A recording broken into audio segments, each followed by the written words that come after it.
This is your place for all things Grand Rapids Griffins and all things Toledo Walleye. This is the Hockeytown West podcast with your host, Brandon Cook, Nick Harrington, and Travis Foch.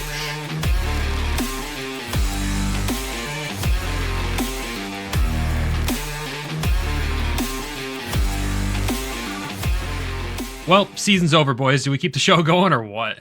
No. We're eliminated. Well, one of the teams we cover says we have to. That's true. At least we've got one team to still talk about for the playoffs here. We gotta keep working, but unfortunately the Griffins' work is done this season. They are officially eliminated from the Calder Cup Playoffs, and we're gonna recap everything that happened in Game 3 and do a full series recap for everyone here on the Hockeytown West podcast, your source for everything Grand Rapids Griffins and Toledo Walleye hockey. I'm one of your hosts, Brandon. I'm Nick. And I'm Travis. And this isn't a fun topic to talk about. When your team that you cover season's over, it's kind of like blah, but we'll try to bring as much fun and energy with it because, as Travis alluded to, we still do have one team in it, and that's at least fun for us to keep going. Travis is going to be super busy. We get a slight break, and we get to help him out instead of the reverse of all season where we're crazy busy and he's helping out, plus doing Toledo. So it's a small break for Nick and myself, but really it's not because we're still going to be full bore on Toledo Walleye coverage here. I'm super excited to cover their playoff run. It's been a fun one so far and look forward to future episodes coming out about that. I know we'll be dropping one, I believe, Wednesday, kind of previewing the conference finals here between them and Kansas City. But before we jump into this Griffins episode and everything like that, I just want to check in with you boys and how you're doing today. Trav, how you doing, buddy? I mean, I'm good. I'm more wondering how you guys are doing. Feel like I haven't talked to you guys in forever. I know. You haven't been on any of the post-game Griffins recaps. You've only been on the Toledo shows, you bum. No. Yeah. And we didn't record any Toledo last week, so we didn't really get a chance to connect with you. Our schedule was crazy. Yeah, it was a crazy couple of weeks, and by the time you guys get home and out of there, it's like pretty late, and 5 a.m. comes awfully fast. So I was sound asleep probably by the time you guys got home. Yeah, that makes perfect sense.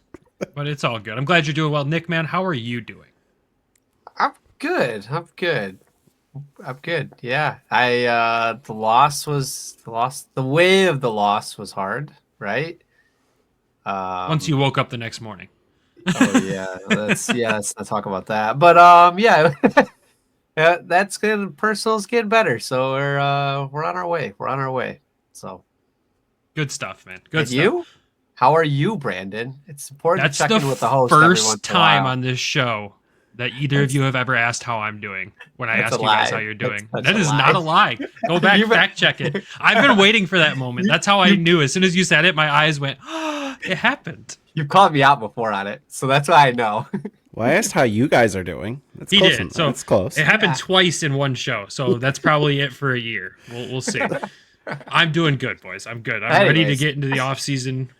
I'm ready to get into the off season here. We've got a ton of fun stuff in the works. As you know, last year we did a ton of interviews in the off season, not just a bunch of content about like, whoa, what could happen? Or, hey, they might sign this guy. No, we just loaded it up with interviews. I felt like we were interviewing 2 to 3 players a week there in the peak of the summer. So I don't know if it'll be that crazy this year, but we'll still have a lot of stuff coming out. And I know our Elliot Friedman of Toledo down there, Travis, is already kind of working his phone and working some magic for us. So Toledo folks will have plenty of interviews for you guys, and Grand Rapids folks, Nick and I have been cooking up some ideas as well up here. So I'm excited to get into it all. I'm doing well and ready to, unfortunately, talk about this Griffins loss here. But at least with this one, we get to talk about quite a few goals. If you're wondering what happened in games 1 and 2, there's post-game recaps for those. Every game in the playoffs, for at least the first 2, we did an immediate post-game recording. Once the Griffins lost this one, we said, hey, let's take a couple days to digest it, because I don't know, one, if we were awake enough after Game 3 to record something of quality even, and I don't know if the words would have been so kind. Now that we've had days to digest it, it'll be a little smoother for everybody. But the Griffins lose Game 3, 5-4 in double OT, which sounds like a wild game, but when you peel it back and go, the Griffins had a 4-1 lead. And this game went to double overtime. That stung. So obviously we've got to start with talking about the blown lead, which has been a topic of the show for a lot of the season, where they just kind of blew leads. They'd get off to these 2-3 goal leads, and we'd end up talking about a tight game or even a loss afterwards. And we saw it here again in game 3. It's crazy because all season, like, they would get 1 goal lead, 2 goal, then they blow the lead, or they just couldn't start. So it was like they were always playing from behind, trying to claw their way back in. And in this game, they come out playing really well. Honestly, like that first period, they played well. They were cycling the puck. They're moving it from down low back out. And then it's just 2 big moments in this game changed the entire momentum of this game in the third. I feel is that there was 2 big moments there that just got Texas back in this game. Yeah, I 100% agree. There was 2 moments. Before we get to those moments, I mean, when we say the Griffins had this lead, it was a 4 unanswered goals by this team. Michael brandsegg-nygard gets his second of the playoffs. He kicked off the scoring for Grand Rapids, but mind you, Grand Rapids was down 1-0 already. So he ties the game up. That was in the first period. Going the second period, 48 seconds in, Nate Danielson, unassisted, gets us the first lead of the playoffs with these 3 games. Then Dom Shine from Dries and Johansson. And then Amadeus Lombardi from Tim Gettinger. And all of a sudden, like we said, Griffins have a 4-1 lead. And then things happened. And this is the main point I want to hit that I think changed the game was the Nate Danielson fight. Or if you want to call it a fight. It wasn't really a fight, but it was his first fight, we'll say it. And it was kind of one of those situations where he went up against a guy who can throw hands in this league. He's a tough guy in Cameron Hughes. And you saw Cameron Hughes, if you watched this game, when he was skating off after that fight, getting the crowd hyped up. And they were immediately in it at that point. And there was no turning back for Texas. They just went goal, goal, goal. And the guy who ends up putting the team away in overtime is Cameron Hughes, his second of the game. And then you look at the people who assisted in the Texas goals. Ritz Kovian had 3 assists. Capobianco had 2. Artu Huru had 2. Cameron Hughes had an assist in this game. He had a 3-point game and a fight that turned everything around. And also, Texas made a goalie change at the beginning of the third. But before we talk about that, let's talk about the Nate Danielson situation. Nick, what was your just thoughts on that whole scrum that turned into that? I mean, it's unfortunate. I mean, you want, Nate to step up. He shouldn't be fighting, right? Like this was Nate in the beginning of the season where he was kind of like a little bit tough, like bringing the physicality, and like I feel like he wasn't a couple scrums in the beginning of the season, and he takes this guy on. There wasn't really a clear winner. I don't think. I think Cameron Hughes kind of landed maybe a few more punches. Maybe that's it. But it wasn't like a devastating of like, oh man, Nate got his teeth kicked in. I thought Nate did well of staying up for himself. Would love to have seen like maybe Austin Watson take this guy on instead. And Waddy was chirping him pretty good into the box. So, man, was he? Yeah, it's just unfortunate, and it's not a position you want to put your young guys in. Yeah, it isn't. Like you said, there was really no clear winner, and I might disagree. I think Cameron Hughes might have gotten the best of Nate Danielson. At least he got the gloves off first and got a couple shots in, But this is just not a situation you want Nate in. There's other guys in the ice. You can see Austin Watson in the highlight there, standing right at the blue line, wanting to get in on that, but he knows what would probably come if he did. But Cameron Hughes got the best of him, and I don't know if our full highlight here has Cameron Hughes getting the crowd hyped up, but he was amped, and so were all the Texas Stars fans in attendance. And let's be real, that crowd was good that night there. And once they were back in it, there was no turning back. I mean, Trav, when you look at this situation, I mean, in your hockey brain, because you've played the game, we haven't, are we off by saying that maybe he shouldn't have taken that fight? No, because... And this is a learning lesson for a young player. Like, there's a time and a place. Like, you've got a 4-1 lead. The last thing you want to do is give any sense of, like, electricity or momentum to the team that's down 3 goals. And what does this do? That gets a building some hope, and then all of a sudden it's 4-2, and then 4-3, and then 4-4. So... I think that's something that they'll probably go over with Nate. Like, look, yes, it's a great thing that he defended himself. 100%. Not going to deny that. But I think it's just, and this is where maybe like Austin Watson can say to him in the future, like, hey, kid, great that you stuck up for yourself, but there's probably a better time than right there. And, like, you could see, like, if you watch that clip over, like, Cossa was pissed. I don't think Cossa wanted that to happen because I think maybe he, like shit, this is going to get the building into it. Because he, like, slung a stick out of the way or a glove or something. You could just tell that he was not happy in the situation. And I don't know if something happened prior to that. I could have missed something there. But, like, you're just sitting here thinking to yourself, like, when you see that reaction from him, he's like, oh, shit, like, this is not good. It's like on NHL, you get the fight, and then you just get all that energy back to those lines, and everybody's firing away again, Like, that's kind of what happened here. I mean, you're right, Travis. Just looking at that clip in the corner of my eye here, I know I took it off screen here, but you can see Cossa even after he makes that stick go flying. He is pointing at the fight before Danny's got his gloves off. Hughes has his, and Hughes is putting Danny into the boards there in the corner. You can see Cossa pointing with his stick to the ref, like, hey, like, break it up before it gets out of hand. It's already getting out of hand, and the ref just kind of lets it go, which, I mean, it's the playoffs. Of course, the ref's just going to let that play out. And there was a scrum around Cossa that kind of all hell breaking loose there, and Texas kind of came out with a clear message here to make hell break loose. This was 58 seconds into the third period.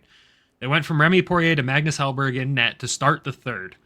And then they went out there and caused chaos around Cossa. And I'm pretty sure the play leading up to that was kind of a simple, like, dump it in, get a quick shot off, Cossa covers it, and then the scrum happens. Like, that play might not be drawn up, but there was a message out there to, hey, let's go see who's going to drop him, because in that first shift, too, Austin Watson's on the ice, and I'm sure they were kind of anticipating him to be the guy that goes for it. But Hughes picks Danny, and again, like you said, Trav, Danny defends himself, which is great, but that was the series, that moment right there. The whole series is on the line. Well, that's when you just got to learn to skate away. And like I said earlier, there's a time and a place, and that's a young player that's going to have a learning lesson. So, again, a credit to him for just sticking up and for himself and not, just going down without a fight. But at the same time, it's like looking back on it, and I'm sure he even realized it right away, like, that's probably not the right time. But it's a young player getting a valuable learning lesson. And that's honestly what part of playing in the American League is. You're going to learn a lot and have learning lessons, and it sucks that what ended up resulting out of this and what sparked a crazy comeback. But again, like, it's a learning experience. Yeah, and it's one that I'm sure will stick with him for a bit. And credit to Austin Watson, man. He was giving it to Cameron Hughes on the ice, and Austin Watson ends up in the box himself here. There was two. Cameron Hughes got roughing and then a 5 for fighting. Watson got 2 for roughing, and then Danny got the 5 for fighting. So, but I mean, in the box even, Waddy was banging on the glass, yelling back and forth. Like, he was giving him the full Austin Watson experience, honestly. Let's be real. Which is what you kind of expect, and that's one part of the game we love about him. And God, there was a part of me that was like, he's going to go out there in the third after they get out of the box, and he's going to drop him with Hughes and maybe shift the momentum back, and it didn't happen. There really wasn't time and place for that. Because I think if Watson might have gotten his hands on Cameron Hughes, it might be a different result than Nate Danielson fighting Cameron Hughes. Oh, yeah. But at the same time, it's all you can look back and say that changed this game. It didn't change the series. We were down going into this. We had to win this game. But boy, did it feel like we were going to win that game. And who knows if we could have turned it around there and done something with this. If you walk out of there with a 4-1, 4-2 win and go into play the next night with that momentum like that, you rattled both goaltenders. Who knows what's going to happen? But unfortunately, we'll never know. I want to talk less on the negative side here for a little bit. Just talk about the goals that were scored by Grand Rapids. MBN's first goal of the game. I'm going to throw it on screen for those YouTube followers here. This play behind the net, you got Amadeus Lombardi going in there, causing havoc, gets the puck, finds an open MBN there for a perfect shot. And somebody said to us, was like, was that a vintage, like, Teemu Pulkkinen shot there with Grand Rapids? And honestly, as soon as they said it, I was like, oh, God, that's bang on for what it is. But MBN can skate better than Teemu and has a little bit more hockey sense. As this goal overall just fell great. Down. No, we'll work on the edges the offseason. That was a beautiful fake by MBN right there to throw everybody off that he wasn't going to get the puck. It was a decoy situation. I talked to him yesterday about it. Nick. I couldn't resist. It was not, but hey, credit to him for unleashing his shot, but at the same time, ammo great board battle behind the net and wins that fight, and then quick head up, get the pass out. Like, that was picture perfect, exactly what you would expect from him. And winning board battles at his size is not an easy ask. And for him to go do that in that moment to get the game tied again, that's huge. It's huge. I mean, it's what we've been asking for all season. Like the last couple of weeks, we've been talking about it a little bit. Is like we don't see the down low, work it down low, and then put it back up top. And like that was picture perfect. Like we hadn't seen this in a long time, and it's something that's been missing. And you kind of need this. This is what you need in the playoffs. You need those board battles. You need to hold the puck in the offensive zone. You need to play more physical, and that's what you need. And we finally. Amo of all people, like no offense to Amo, but he was a small guy. That's been the negative on him his entire time, and he's in there doing the dirty work, getting it out there, right to the right person. MBN. I mean, they had great chemistry that night. Did, and let's be real. He was pretty quiet so far in this first round, right? Amadeus was, and in this game ends up with that assist on that and has a goal himself later in the game too, which we'll definitely be talking about because it was a pretty goal. I do want to shift gears to Nate's goal. It was the second Griffins goal of the game, or the goal that gave them the first lead of the series here. And this was just a great play by him overall. Kind of a great individual effort to get the puck out there and get it back to the blue line. And then he just kind of comes back in hunting in the slot and picks up that big juicy rebound there and puts it in the net. And that moment right there, I was like, this is a different Griffins team. This is the first time we've seen this Griffins team all series. Yeah, this second period, this was a launching point for them, I feel, is like what we've been saying is we need to get pucks deep, right? No, we need to get shots right in the slot. Like that's the spot right there. And he does it. And I don't think it's anybody else. You couldn't have asked for anybody else to be able to do that. Like he needed that goal. The team needed him to do that. And so like these young guys stepped up in this game, I felt, between him and Amo and MBN. It was funny too, because before the game, what did I text you guys? I was like, where are the veterans scoring? Where's the rookies scoring? Like, what are we doing here? And then the first two goals of the game were MBN and Nate Danielson. I was like, well, all right, they're secretly in our text threads somehow. They know what we're talking about. But yeah, I mean, great play by Nate, and we just wanted to see more of that all series, right? You just kind of hope you could. You could definitely tell, he played a little bit of the playoffs last year with against Rockford and Milwaukee, but I felt like he was getting more comfortable with the style of play, even though it was a shorter series for him. But definitely, it was a really good game by him in that, especially that second and third period. I thought so. Besides the fight, I mean, it is what it is. The third Griffins goal by a guy that if you give him time and space and he can take the puck the other way and kind of get in behind the defense, he's going to make a team pretty upset. Dominic Shine, this goal, ends up winning this battle here on the boards here, gets this puck back, sneaks in behind the Texas D, who were unaware of his presence there, apparently unaware of his game because of how many shorthanded goals this guy has. He's pretty used to doing this. But then goes in and gives the Griffins a 2-goal lead at this point. And, I mean, God, what we were back and forth with us, we're like, man, we're so back. Like, this is so good. But this is just a great play by Shiner overall. I don't have much on this one. Brandon broke it down great. I mean, this is classic Griffins going in, getting the loose puck, going down, shooting it on net right there. One chance, one opportunity, and Shine buried it. I mean, you see the same play a little bit. I don't know if it was later or earlier in the game. Elmer had a similar play. Wasn't able to bury it, but got the rebound in the game. So I mean, it's just good on Shine, burying it, coming back. Then the goal, like I said, we'd have to talk about it because this was such a pretty play by Amadeus Lombardi here. First of all, Tim Gettinger, great play at the blue line there. Honestly, fantastic play by him to get that puck over to Amo, but Amo's patience on this play to make Poirier miss, it was freaking beautiful. That's everything you would expect from an Amadeus Lombardi goal, and of course the Selly too. It was a great play, great patience. And when you watch this back, it kind of looks like the goal that Sam Bennett scored last night in a way. How he cut to the middle and just found a way. He looks like Amo went 5-hole here, and that's not where Bennett scored, but similar style of play. But a great play, like you said, by Gettinger at the blue line. I think he initially went to make a pass and either didn't or got blocked, but he stuck with it and found Amo still. But I think with Amo, probably his most noticeable game It was the most noticeable game in the playoffs because he didn't have a point in this game. But, sometimes you can be noticeable without putting points on the board. But I think it was just his best game overall and a great power move by him. And, like you said earlier, Nick, you were talking about him winning a board battle in the first period. Like, if he wants to make the jump, that's one thing he's going to have to start doing is winning board battles, being physical along the boards, figuring out what to do along the boards to get more space and more time and space. And now, granted, like you said, he is a little bit of a smaller player, so he's going to have to be creatively a little bit different with how he does that. But on this play overall, I mean, that's just a guy that can skate well and has enough playmaking that if you give him open ice, he's going to burn you. And he's done it all year.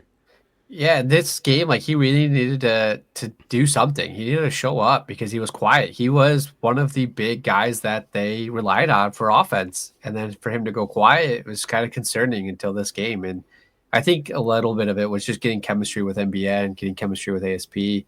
And it really showed this game, I felt. Yeah, that chemistry showed through big time, and it was just good to see these guys kind of show up in that big time game, right? I mean, obviously the result is a loss, but to see these guys show up the way they did in that first and second period, especially when Texas scored in this game first, to respond like that, it was really, really nice to see, and it was kind of reassuring on some of these prospects when you look at it. I mean, you expect Dominic Shine to get some points, and him getting a goal in this game was great, but every other goal was scored by a young player, a first or second year player on this team. And that's reassuring for Detroit fans. That's reassuring for us for next season. It's just unfortunate that it ended up playing out the way it did. And the way it really turned around, we talked about the fight, and there was a play that I think's been criticized. I mean, we criticized it too, and it was Texas's second goal because Sebastian Cossa kind of makes an oopsie here, but I want to break it down a little more than that because he comes behind the net to play this, and you got both your D standing on each side. None of them collapsed in while they saw Texas kind of going at Cossa. They expected Cossa to ring it around the boards to them, but there was no urgency once that guy came around the net to go bail Cossa out because he hesitated there slightly. It's not, this play is not just on Cossa. Like I know we said, if you're a goaltender, tend the goal, and we got some slack for saying that too, but when you're posting things on social media, you got to have a good tagline so people watch it, right? But at the same time, it's a play on everybody here, and it's just another one of those moments early in the third period that turned everything sideways for this team. Yeah, it's the next day was very unfortunate. I hope Coast didn't see any of these comments because it just was like everybody just kind of piled on him. And that game, he played it out of his mind, I thought. I thought this was the best game that he played the entire season. He had 49 shots against him. He let in five, but he kept the team in the game, the entire game. Big saves, big stops. Like this would have been one that you and I talked about it yesterday, Brandon, is like, if they would have won this one, we think he would have went on a hot streak. Like there was nothing that was going to get past this guy because he was playing so well. He was dialed in. He was ready to go. One bad play behind the net where he didn't play it fast enough. The defense also didn't help him out there. Getting you see that forward cut in and cut off the angle, and then also Cossa hesitating a little bit on the pass out. I think the puck does take a little bit of a weird bounce at first when he goes to stop it, but it's unfortunate because he did play a very good game here, and everybody's kind of piling on him. And I'm like, guys, the stats are very similar to last year. Playoff stats are different, but his numbers are about the same as what they were last year. You can't praise him last year and then be on him this year. Especially when he's making saves like this in this game. And you mentioned defense not helping him out. I mean, he's making saves like that in this game constantly. That's just one of the many highlight reel saves Sebastian Cossa had in this game. It really came down to the defense not helping him out. And what a fall on the puck there. God, that was another storyline of the night. Griffins not being able to stay vertical for some reason. But at the same time, Texas he was making huge saves like this all game long. And yes, were his numbers after he came back from Detroit not flashy? No. But also the team kind of wasn't as flashy as it was in the beginning of the season. And he needed the team in front of him to give him a chance to take that step and give them a chance to win and there was not many nights that the team gave him a chance to give them a chance to win. Let's be real. And he gave them a chance. I totally believe he gave them a chance this last game to be able to take a game in Texas to steal one. Like, we'll talk more about Cossa in the offseason, but I thought he played super well in this game. I know game 1 was not his best, but he responded. He responded. He came out. He made the saves. He made the big saves. It could have been a lot worse than what it was. This game could have been over by the first period. Yeah, I mean, the first period was close. The second period is when the Griffins really played really well. They played a full 20 minutes, and then... No, I meant like it could have been over. Like if Cossa didn't have the game he had, Texas could have ran away with this in the first. Oh, yeah. Yeah. Trav, you've watched Cossa for 3 years now. I think the biggest thing is that's just a mistake you can't make. Like, I mean, I get the defenseman's point, like not collapsing, but there comes up, and again, it's another learning experience. He's still a young player, but like you've been in the American League for what, 2 full seasons now. It's your 3rd year pro. Like, you just got to maybe if you're going to do something like that, maybe be a little bit more just committed, because you can tell as soon as he like got the puck stopped, he kind of hesitated. Yep. And that's a play like you just got to know what you're going to be doing with it. And that's, again, it's a learning experience. It's a tough play. Do I think he'll learn from it? Yeah. Was it his fault entirely that they lost the game? Absolutely not. Like, I mean, like you said, he made enough big saves to keep them in the game. So that's a big bright side to this.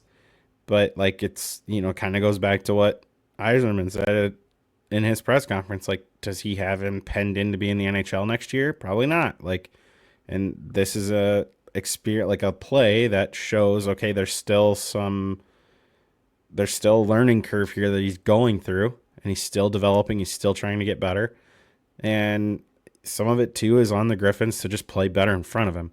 You can't be hanging out your goaltender like the play that you saw on replay for, 30, 40 seconds there, like on repeat, let alone however many breakaways he faced in that game. Like, so that's the kind of stuff that can't be happening. Like, until they start to really zone in on playing better team defense, and this is organizationally an issue. Like, Detroit's had this problem. The Griffins have had this problem. I mean, you could say Toledo, but the Coast is just a completely different like situation. You're gonna have that, but like, you're a step from the NHL. Like, you've got to play better defense. Like, and you cannot have young goaltenders being hung out like this. And to see him have the success on the breakaways that he's having, that's a huge piece, I think, for his confidence that he can carry into this summer. This is a big summer for him. It's not like a make or break summer. It's probably going to be hey, go have a big summer, come into camp, have a big summer, come into camp, and just see what happens. And if you start in the American League, I think it's not the end of the world. It shouldn't be the end of the world. He's a young player. Goaltenders take longer. It's better to just let him develop at his own pace. And when he gets there, he gets there. I mean, I'm trying to figure out how to word this for you. So, like, Askarov, this is his 3rd year in the AHL. Wallstedt, this is his 3rd year in the AHL. This is Cossa's technically 2. I'm not going to count his short game stint where he got called up for like 3 games up here.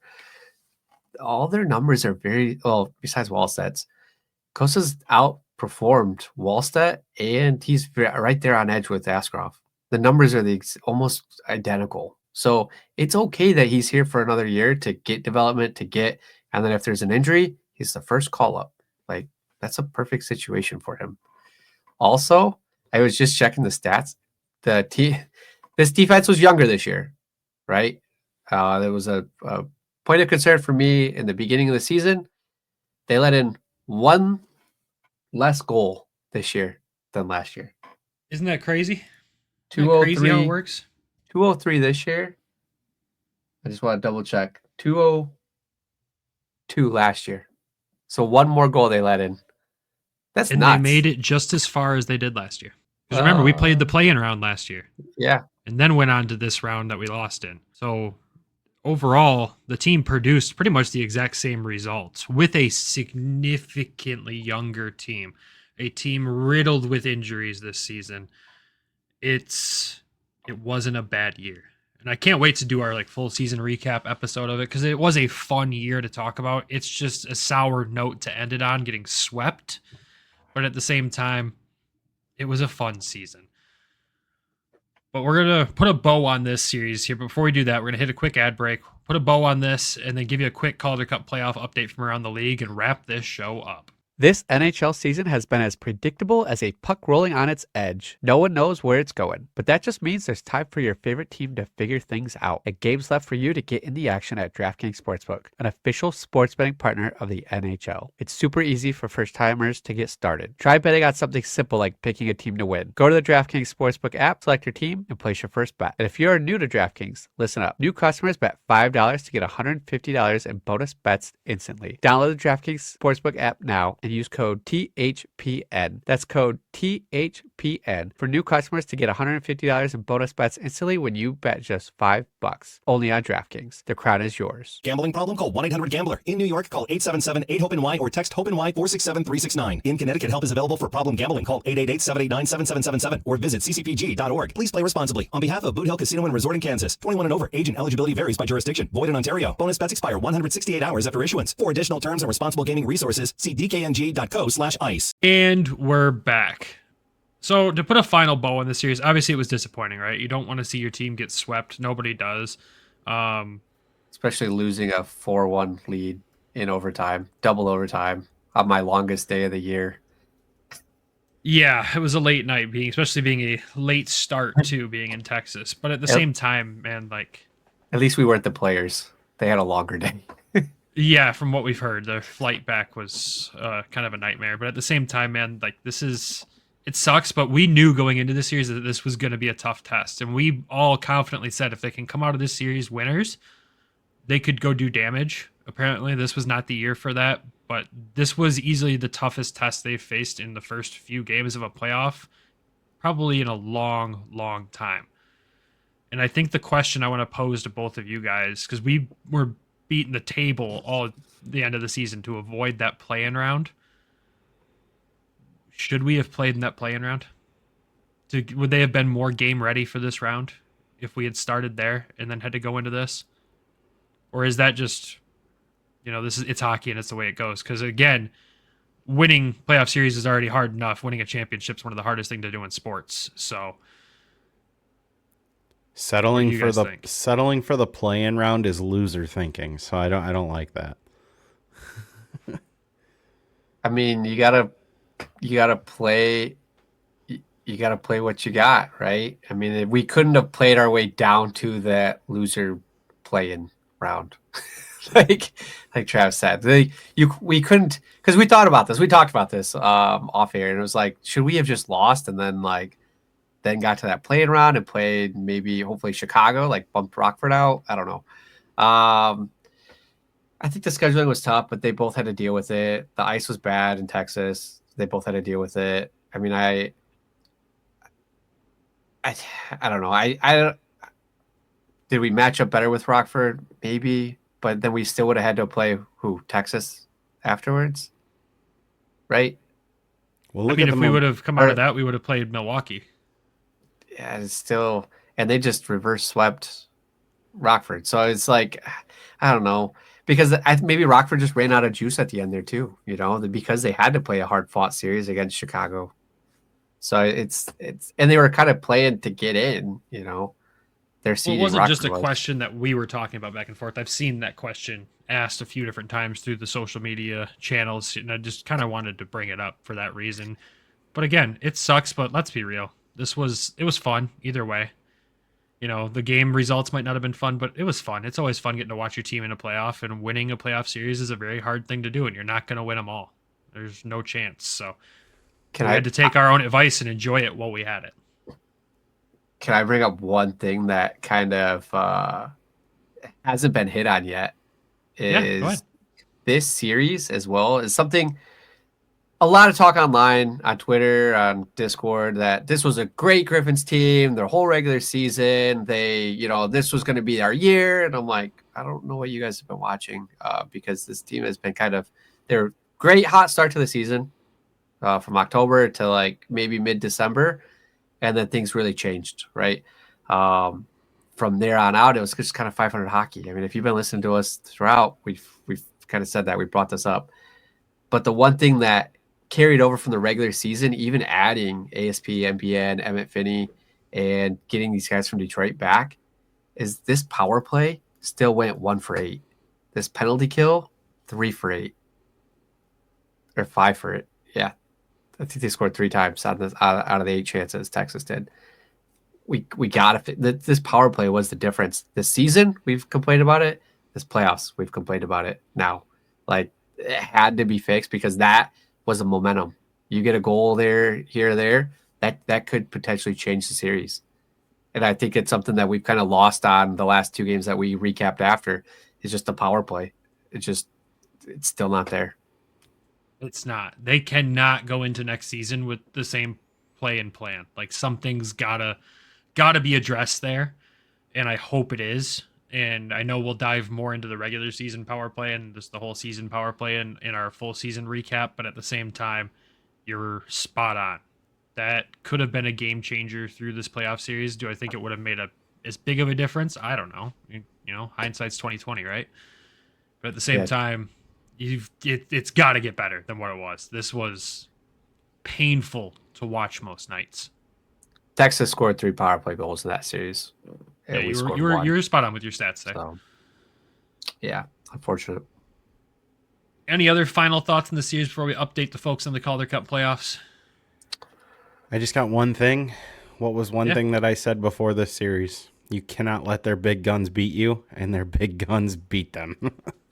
Yep, we talked all about that in the series preview there, and saying that they needed to shut them down, and they did not do that. And that's credit to Texas. Texas is a well-built organization, top to bottom, basically, at this point. And they have more talent than people give them credit for. And it burned us. It burned us big time. And hopefully that's a talk of the offseason as well, of how do you get some of that AHL high-level talent into this organization and not just rely on a bunch of prospects that are learning their way through the pros this way. That's a lot to ask from these kids. This organization asked a lot of these prospects this season. Some of them were playing monster minutes night in and night out in their first full pro seasons. That's a tough ask. So hopefully something changes there, but you're spot on, Trav. Those guys killed us. So I'm going to hear the name Ritzkovian in my sleep for a while. Or Blumel. Or Huru. Or Hughes. Or Capo Bianco. No, that name's haunted me since he was a Moose. So yeah. Or Lynn. I'll throw one more thing in. Yeah. You talk about how young this team is. Like, this is a young, very young team, and I'll go out there and say it now. I think we run it back. They very well could be with a lot of prospects that were on the team in this series being back on the team next year. I can see that. I can see a world where maybe 1, maybe 2 make the Wings next year. I think it's more likely that they get the Marco Kasper treatment and they start down here. And I think most of them get extended runs down here versus 1 or 2 games and then they're in the NHL. It's just my opinion. Obviously, a summer can dictate that. But with them being so young, you have to learn how to win. And you can't learn how to win until you've lost. So we learned how to lose this year. They learned how to lose, so there's going to be a lot of sour taste in a lot of them young kids' mouths for next year. So that could be a very motivating and dangerous thing for the rest of the league. I've said it before on this show, but everyone questions Yzerman and the Yzer plan and all this stuff. This team, maybe it's taking a little longer there, or in Detroit this time than it did in Tampa.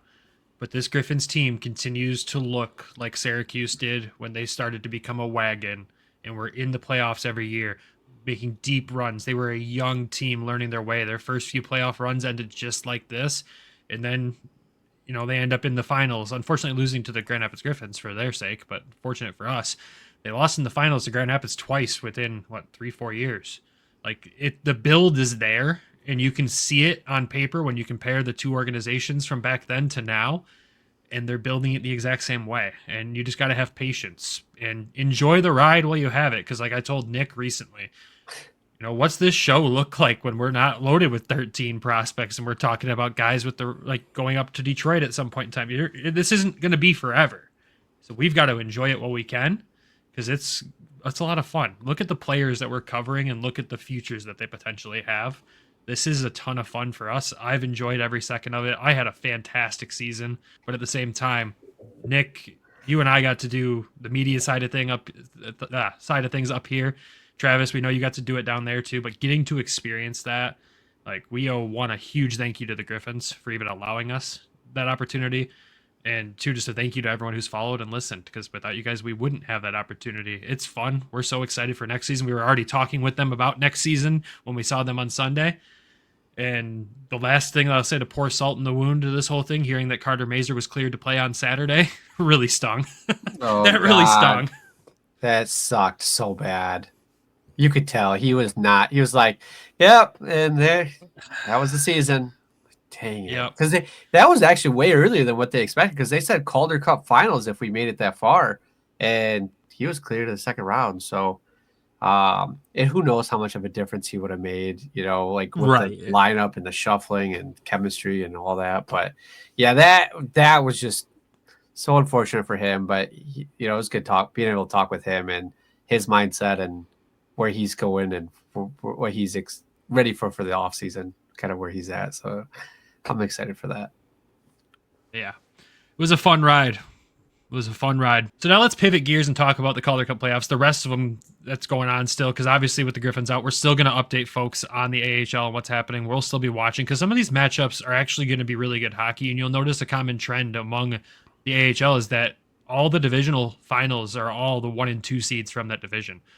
So you go to the Central Division, obviously it's Milwaukee and Texas. We've hit on that throughout the episode. Pacific Division, you got Colorado and Abbotsford, which should make a really fun series. Colorado is one of my favorites to go to the finals, honestly, if Grand Rapids didn't make it. You go to the North Division, Laval and Rochester should be a thrilling matchup. And then in the Atlantic, Hershey squeaked out in Game 5 against Lehigh Valley, which credit to Lehigh Valley going in there and forcing them to Game 5 as a 5 seed as well. That was a fun series to watch. If you weren't watching it, definitely go back and check some of the highlights. It got heated there quite a few times, including some action between the goaltenders after a couple of the games. But you got Hershey taking on Charlotte in that one. It should be fun. I just want to get your guys' quick predictions, as these have changed throughout the season here. Who's making the Calder Cup finals? Now that the divisionals are done, yes, there's still a best of 5, which is so dumb. We're talking divisional finals and it's a best of 5. But who's making it? Trav, who are you thinking? Colorado, Rochester. Okay. Nick? I'm going to go with Texas, and I'm going to go with Hershey. Putting Hershey back in the finals again, huh? They know how to do it. They coached well. They scored a lot of goals, but Checkers is a good team. Hershey and Checkers have scored about the same amount of goals this year, but Checkers have let in less amount, which is surprising because Shepard's a good goalie for Hershey. And I just checked for Checkers' goalie, it's Capo Kakinen. Yeah, isn't that weird? He was with Manitoba there for a minute and ended up working his way around in those trades there in this season, and apparently found his way in the playoffs here pretty quick. So I think I'm going to put Texas. This stings because they beat us. But if the team beats us, I'm always at the mentality, if you get beat, you want to see that team go on a run. You don't want to see them get knocked out the next round, because you're like, oh, what would we have done in that round? That's always my mentality with it. I'll say Texas. They seem like a wagon. Let's be real. And I'm going to say Rochester. Devin Levi is doing some crazy things. I know it's only a 3-game set, but .67 goals against in those 3 games is pretty insane. And it's kind of been interesting to watch how Buffalo's really just fumbled his development, but good for him to kind of fight through it and figure it out. So I think a Texas Rochester one would be fun just for the American League overall, but a West Coast team getting in there would be cool too. I think they need a lot of help in the American League getting that West Coast expansion with some following behind it. And Colorado's a perfect example of how you should run a West Coast team out there. Great fan base, great product, and a talented team. So it could go either way, but I'll say Texas and Rochester. We'll see who's correct once this all shakes out and it's all over with. But that's all I've got for this series recap, game 3 recap, whatever you want to call it for the Griffins. Again, it was a fun season. We appreciate everybody who's tuned into the show and interacted with us, met us over this season. And again, a huge shout out to everybody with the Grand Rapids Griffins, Randy Cleaves, Andrew Streidel, the rest of the PR team. They've been so kind to us this season and allowed us to experience something that we, let's be real, never thought we'd be able to experience. None of us have media training. We didn't go to school for this. We started this for fun. It kind of became feeling like work, but it's still fun at the same time. But at the same time, just thank you all to them and the organization, the players for putting up with us in post game this season. I'm sure some of our questions weren't well thought out, but they played into it, and they're rookies. We're rookies. We all figured it out. And heck, like I said, we're already in talks with the team for next season, and we have a ton of fun stuff planned for the off season. So don't leave us just because the Griffins are done. We'll bring you guys tons of fun content that we're excited to bring, like we've already teased, talking about our recaps, player interviews, other fun stuff. And of course, we'll do some exclusive stuff on Patreon too as well. And if you're not following us over there, patreon.com/Hockeytown West podcast is where you can check out the tiers there. But that's all I have. Do you boys have any final words for this Griffin season? Nothing for the Griffin season. It was definitely a wild ride.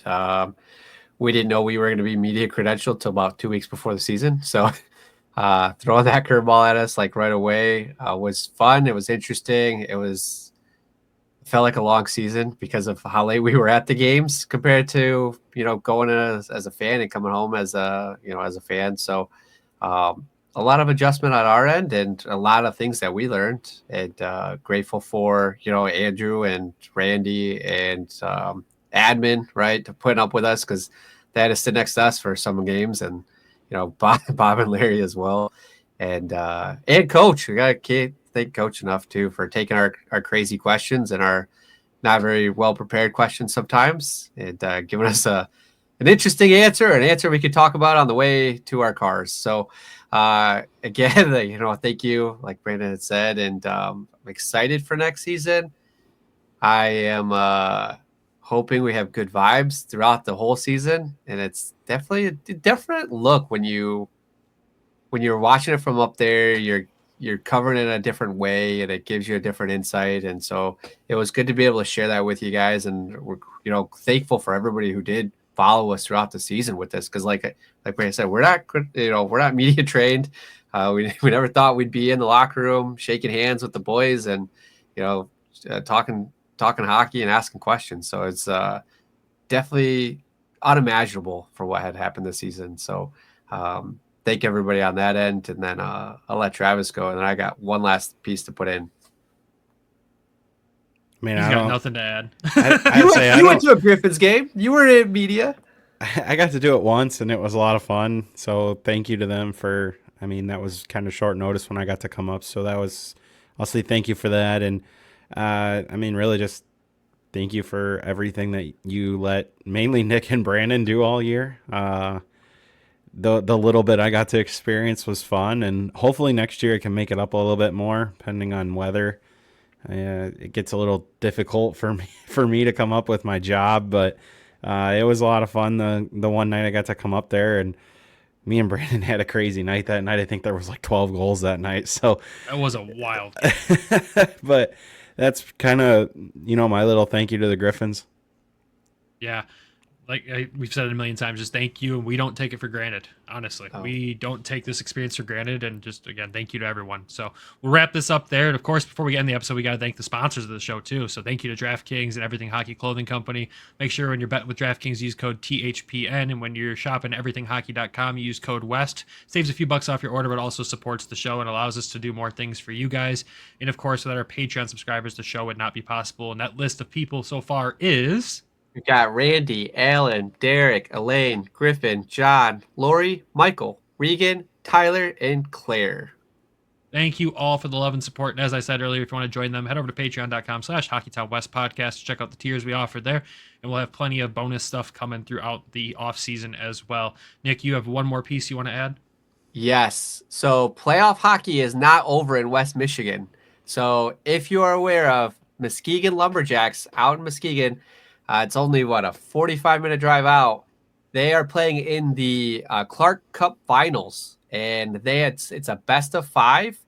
They have split the 2 games away in Waterloo. So game 3 is Friday at 7. Game 4 is Saturday at 7.